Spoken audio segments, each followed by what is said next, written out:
This morning we have Anna Mölter. Anna joined us, I think it was last May. She's a joint appointment between the School of Architecture, Planning and Environmental Policy and the School of Biosystems and Food Engineering. She's an assistant professor in environmental modelling. So today she's going to do a little bit about spatial analysis and transport. Her background is sort of environmental epidemiology. Yes. So I'll hand over to Anna to start her talk. Okay. Thanks, Anna. All right. Okay. Thank you very much. So, point at that one and look at that one.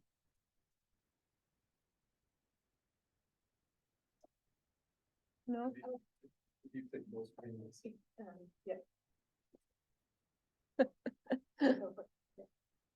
Yay.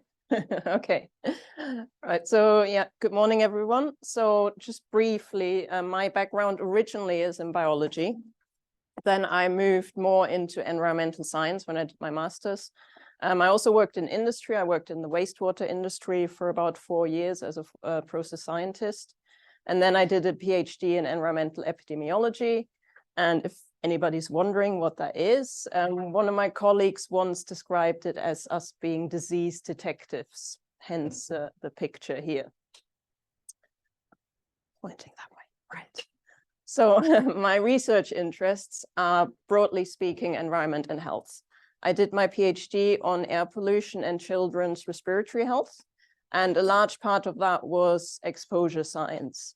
And just to clarify what exposure is, exposure is if we have a pollutant on one side and some people on the other side, if they never come into contact, there's not going to be a health effect because there's no contact between the two. So for a health effect of the pollutant on the people, we need exposure. So they need to come together. We don't need to bring them together. They just come together and exposure is happening.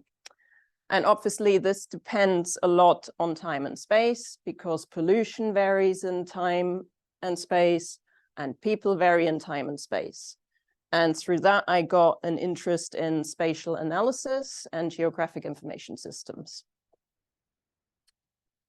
So then quite a large part of my PhD was about spatial analysis and environmental modeling. So one of my PhD supervisors introduced me to land use regression modeling, which is a geostatistical technique that we use a lot to model air pollution, particularly for epidemiological studies on long-term health effects. However, as I argue in one of my recent publications, I think we could use land use regression for a lot more things, for a lot more pollutants, really. And I showed an example here where I used it to model bathing water quality on the northwest coast of England. And another topic within spatial analysis I got interested in is network analysis, because obviously how we move from point A to point B is quite important because that will determine our exposure, where we are in space and time. And also because a lot of the urban air pollution is related to traffic. So if you're moving from between points, you're closer to the traffic usually. And closer to the pollution, more exposure. Right, then after my PhD, I kind of branched out into other exposures and other pollutants and other hazards. So I worked on a study about electromagnetic fields from MRI scanners. So that's more of an occupational exposure study. However, then that led to about 10 years later, when I was already at UCD, that I applied for a grant in the EPA research call 2021, which was about a desk-based study of public exposure to non-ionizing radiation from major electricity infrastructure in Ireland. So essentially EMF from the overhead power lines in Ireland. And that study is finished. The report is about to be published. It's with the proofing people at the moment. But I just wanted to mention that because there's very, very little research on EMF ongoing in Ireland. So if anybody's interested in this topic, please talk to me. Just can try. Right. And then after my PhD, I also branched out into other health outcomes. So my PhD was about children's respiratory health. So that was based on a cohort study in the UK, and the children would go to the hospital, and there would be nurses and technicians taking all the health measurements and putting it into a database. So myself as a PhD student just got this nice, cleanish data set to work with, which was great. Then as a postdoc, I moved to the US to work on the Fort Collins commuter study, which was a study that compared air pollution exposure and cardiovascular health in drivers and cyclists. And for that study, it was very much, well, you have to collect all this health data now yourself and the pollution data yourself. So we had volunteers walking around with these backpacks on, which were full of monitoring equipment for air pollution and noise. And then myself and some research assistants had to do a lot of health measurements. So I had to spend a lot of time, 6 o'clock in the morning, sticking electrodes onto people's naked chests. You know, great life experiences that you have. So to measure heart rate variability, we were looking at arterial stiffness. We were taking blood samples. I did not take any blood samples. I'm not trained for that, just to make sure that we all know that. But yeah, there was a lot of different markers that we were looking at for cardiovascular health. And then moving on from that, and again, sort of branching out in a slightly different direction, I got into citizen science and low-cost sensors. In a way, realizing, why do I have to stick all these monitors onto people when they could do it themselves, or they can put up the monitors themselves? Makes things easier, maybe. So when I came to UCD, I started to work on the WeCount study, which is about monitoring traffic through low-cost sensors. And then on the iChange project, which is about reducing traffic and air pollution at the school gates through behavioral changes. And both of them are funded by the EU Horizon. And WeCount finished about 1.5 years ago, so I can show you a little bit of the findings from that and the data from that. So we deployed 146 of these low-cost sensors. So when I say low-cost sensor, it's basically just a Raspberry Pi with a camera attached to it. And the citizens stick that on their window overlooking a road. The camera records what's going on the road. And on the Raspberry Pi, there's an image processing algorithm, which then extracts the number of cars, trucks, bikes, and pedestrians for each hour. Because it's a low-cost, cheap Raspberry Pi camera, it only works during daylight hours. So that was always a limitation of the sensor. In addition to counting the cars, it also records the speed of the cars. But it doesn't give you a list of each car and the speed. It puts it into sort of 5 km/h bins. So how many cars were driving at this speed and so on. And using that data, we can then look at the number or percentage of cars speeding on different road segments. So going back to being an epidemiologist, I would argue that speeding is a public health problem. And I'm sure a lot of you have seen this infographic here. So if you're a pedestrian and you're hit by a car, your risk of dying increases exponentially as the car speed increases. So if you're hit at 30 km/h, you have a 10% chance of dying. If you're hit at 50, it goes up to 80. So it goes up very steeply, very quickly. What I really like about this particular infographic, that also mentions injury, serious injury and slight injury, because somebody might look at this and say, oh, 30 is a 10% chance of dying. Maybe that's acceptable. But if you bear in mind, if you're hit by a car at 30, you're guaranteed to get injured. And, it could be a life-changing injury. he could be disabled. So, you know, these things are important, the speeds. Oops, no, did get it wrong. So this is from, so the speed limits in Ireland, and this is taken from the Garda website. So in areas where we have vulnerable road users like pedestrians or cyclists or motorcyclists, these are 30 kilometers per hour, restricted areas. The very high speed limits we only have on the motorways. And that makes sense because in the, you know, those 30 kilometers per hour areas, they're residential areas, so there are a lot of people. So even though the risk is low, we have a lot of population exposed. So it comes back to, you know, the number of people coming into contact with the hazard. On the motorway, we usually don't have people, well, pedestrians, usually, and you know, so there's very little population coming into contact with the hazard, so there's less exposure. So, you know, it does make sense to do it like that. So what's the speeding situation like in Dublin?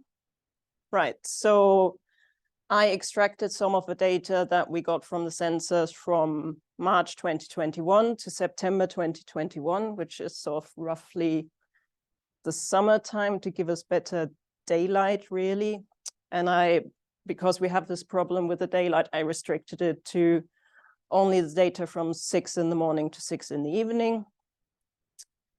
And that gave us around 106 street segments. So with it being citizen science and low-cost census, there are some issues with missing data and people switching off monitors or, you know, the falling off windows and things like that. So we got data from about 106 street segments, which was quite nice. And then I calculated the number and the percentage of cars that were above the speed limit for each of the segment and each hour that we have data for. So this is a map here of the different street segments. And you can see there is some spatial variability in the speeding. So speeding is not uniform on all roads, which again makes sense, I think. I would say there's not a clear spatial trend here. So it's not like, you know, it's higher in the north and lower in the south or east-west or anything like that. There may be a little bit of clustering. So, I mean, I would say Sandymount maybe is a bit of a clustering area with more speeding going on. But there's no clear trend there or pattern there. The other thing we can do is to look at it more from a temporal point of view. So if I analyze it by the time of day and the weekdays, and these are just 3 examples of speed segments, but these are sort of the typical things that we see. So we've got some segments where it's very little speeding all of the time. So that's okay. We got some segments where there's a lot of speeding all of the time. And then we have some where we get some trends and some patterns. So one thing that we see that the speeding is more common in the evenings or in the mornings, and also more common on weekends compared to weekdays.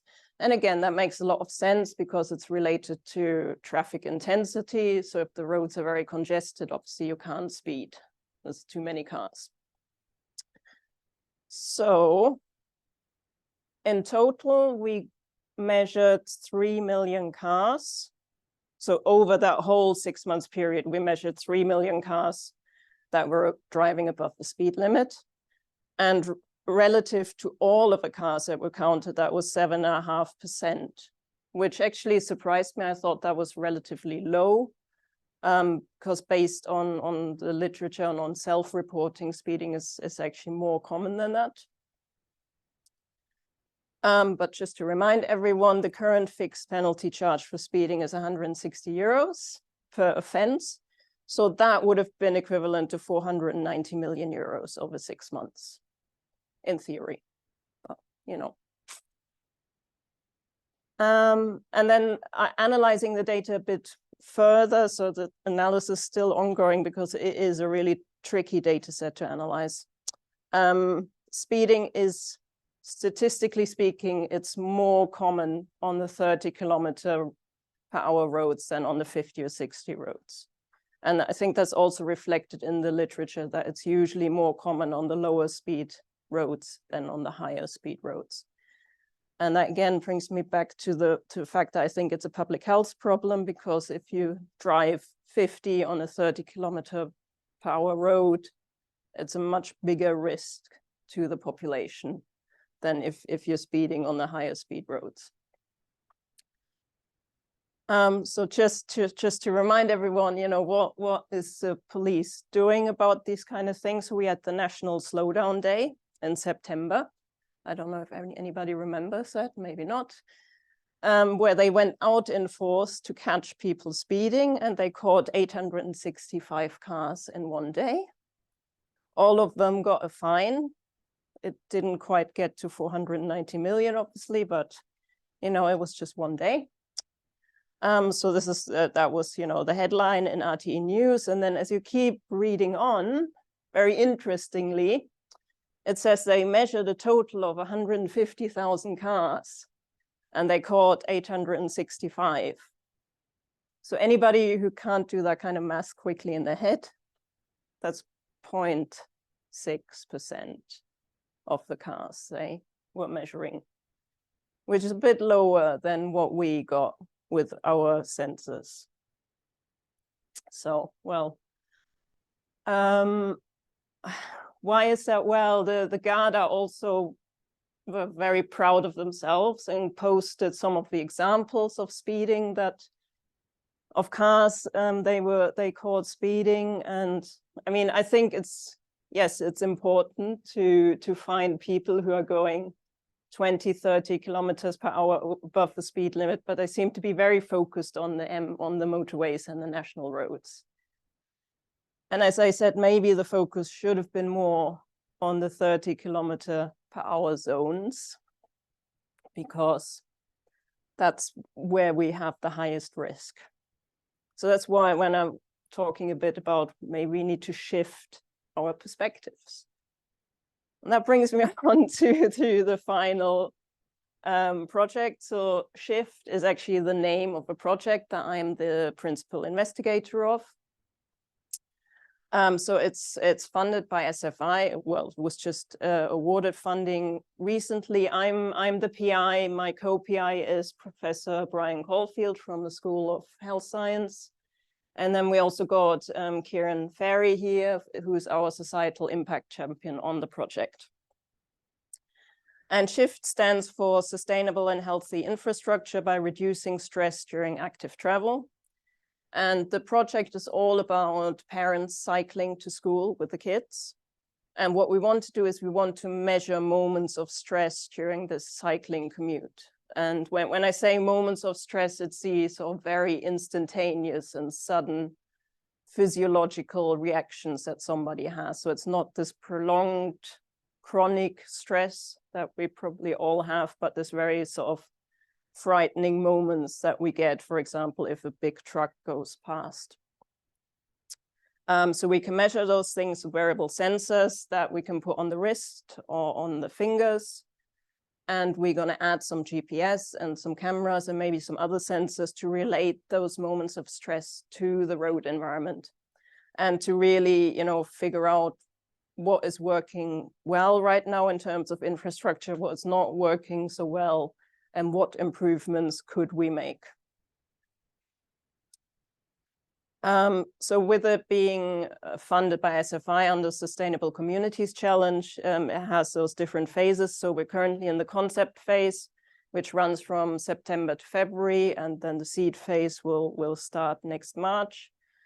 So in the concept phase, we're very focused on the stakeholder engagement. So we've been doing a lot of interviews with different stakeholder groups. So we've been talking to sort of the civil society stakeholders, so cycling campaigners and parents, but also to the public authorities, like the people who designed the cycling infrastructure, the NTA, the Safe Routes to School people. So there's been a lot of work ongoing there. We just finished 2 focus groups over the weekend where we had some very intense discussions with parents who cycle to school. So that was very insightful. And we're also doing an online survey where parents can show some road segments that are particularly challenging and particularly stressful. So if anybody would like to fill it in, I put the link here. And just to give you some, I mean, we're still analyzing the data, but just to give you some ideas of what people have been saying about the infrastructure and the problems around cycling in Ireland. So there's obviously the lack of segregated cycle lanes, which we all know. Has issues with the connectivity of the network. So even if you are on a segregated cycle lane, it might just stop because there's a junction or a roundabout and you don't know what to do. Driver behavior is a big issue. And again, speeding was mentioned multiple times. And as you could see, that is a problem. Running red lights, road rage, aggressive behavior on the streets. Lack of enforcement has been mentioned by multiple people and multiple groups. The quality and cost of the children's bikes has been something that the cycling campaigners have brought up. And they also mentioned as a positive example, the UCD bike library, that has made a really positive change in that context. There's a lot of people who said there should be cultural changes and more education to both drivers and cyclists. And one big thing that, again, multiple groups have mentioned is that to get more people cycling, we should design the infrastructure for the most vulnerable road users. Because if we design it for them, it will work for everybody else. And it stopped working. That was my last slide. Right, thank you very much.